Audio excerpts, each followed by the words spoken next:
Hi friends, welcome to our Sainila cooking. இன்றைக்கி நம்ம பார்க்க போகிற ரெசிபி ஆலு கச்சோரி. கச்சோரியில் பல வெரைட்டிஸ் இருக்குது. இன்றைக்கி நம்ம பண்ண போகிறது ஆலு கச்சோரி. கிட்ஸோட ஸ்நாக்ஸ் பாக்ஸ்க்கு கூட இதை நீங்கள் பண்ணி கொடுக்கலாம், ரொம்பவே நல்லாயிருக்கும். வாங்க எப்படி பண்ணலாங்கிறத இந்த வீடியோவில் பார்க்கலாம். ஃபஸ்ட்டு கச்சோரிக்கு மாவு பிசைஞ்சு வச்சிடலாம். அதுக்கு நான் 1 கப் மைதா மாவு எடுத்திருக்கேன், அதை ஒரு பவுலில் சேர்த்துப்போம்.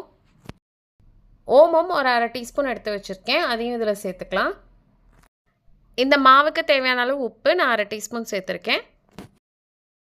நெய் ஒரு 2 டேபிள் ஸ்பூன் எடுத்து வச்சுருக்கேன், அதையும் இதில் சேர்த்துக்கலாம். ஃபஸ்ட்டு இதை நம்ம கையால் நல்லா மிக்ஸ் பண்ணி விட்டுறலாம். மாவை கையால் நீங்கள் பிடிச்சிங்கன்னா இது மாதிரி நிற்கணும். அப்படி நின்றுச்சுன்னா அது கரெக்டான பதம். அப்படி இல்லைன்னா இன்னும் கொஞ்சம் நெய் விட்டுக்கோங்க. இப்போ இதில் கொஞ்சம் கொஞ்சமாக நம்ம தண்ணி ஊற்றி நல்லா சாஃப்டான மாவை பிசைஞ்சு வச்சுக்கலாம். மாவு ரொம்ப டைட்டாக இருக்கக்கூடாது, நல்லாவே ரொம்ப சாஃப்டாக இருக்கணும். அதனால் கொஞ்சம் தண்ணி எக்ஸஸாக ஊற்றி நல்லா பிசைஞ்சுக்கோங்க.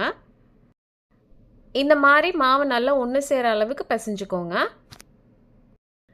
இது போல் மாவை நல்லா சாஃப்டாக பிசைஞ்சு வச்சுக்கோங்க. நம்ம விரல் வச்சோம்னா விரல் உள்ளே போகணும். இப்போ இது மேலே கொஞ்சோண்டு எண்ணெய் நல்லா தடவிக்கலாம். எண்ணெய் இல்லை நெய் எது வேணாலும் யூஸ் பண்ணிக்கோங்க.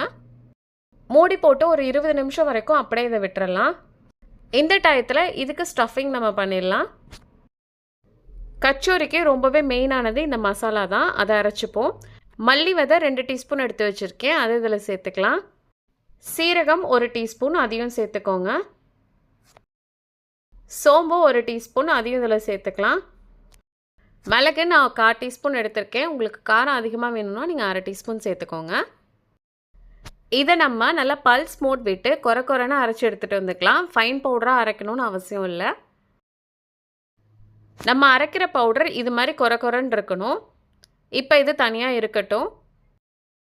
ஒரு கடாய் எடுத்துக்கோங்க. அதில் ஒரு 2 டீஸ்பூன் அளவுக்கு எண்ணெய் சேர்த்துக்கலாம். நம்ம அரைச்சி வச்சுருக்கோம்ல மசாலா, அதுலேருந்து 2 டீஸ்பூன் எடுத்து இதில் சேர்த்துக்கலாம். சேர்த்துட்டு இது நல்லா வதக்கி விட்டுறலாம். அப்போ தான் இதுலேருந்து ஒரு நல்ல வாசனை வரும். அதுலேயே ஒரு வெங்காயத்தை நான் கட் பண்ணி வச்சுருக்கேன், அதை இதில் சேர்த்துக்கலாம். சேர்த்துட்டு இதையும் ஒரு 2 நிமிஷம் வரைக்கும் நல்லா வதக்கிக்கலாம். ஆனியன் இப்போ நல்லா வதங்கிடுச்சு. இப்போ மசாலா சேர்த்துடலாம். அரை டீஸ்பூன் மஞ்சள்தூள் சேர்த்துக்கோங்க. மிளகாய்த்தூள் 1/2 டீஸ்பூன் எடுத்து வச்சுருக்கேன், அதையும் இதில் சேர்த்துக்கலாம். எக்ஸ்ட்ராவாக ஃப்ளேவருக்காக நான் சீரகத்தூள் ஒரு அரை டீஸ்பூன் சேர்த்துருக்கேன். கரம் மசாலா 1 டீஸ்பூன், அதையும் சேர்த்துக்கோங்க. அடுப்பை லோ ஃப்ளேமில் வச்சுட்டு இந்த மசாலா எல்லாத்தையும் நல்லா ஃப்ரை பண்ணி விட்டுறலாம். கடலை மாவு 2 டேபிள் ஸ்பூன் எடுத்து வச்சுருக்கேன், அதையும் இதில் சேர்த்துட்டு நல்லா ஃப்ரை பண்ணிக்கலாம். கடலை மாவு சேர்த்து வதக்கும் போது நல்லா பார்த்து வதக்குங்க, ஏன்னா அடி ரொம்ப பிடிக்கும். 2 உருளைக்கிழங்க நல்லா வேக வச்சு மசிச்சு வச்சுருக்கேன், அதை இதில் சேர்த்துக்கலாம்.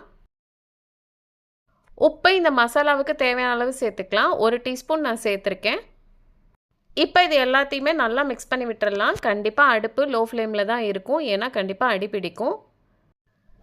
மசாலா நல்லா ஒன்று சேரணும், அந்தளவுக்கு மிக்ஸ் பண்ணிப்போம்.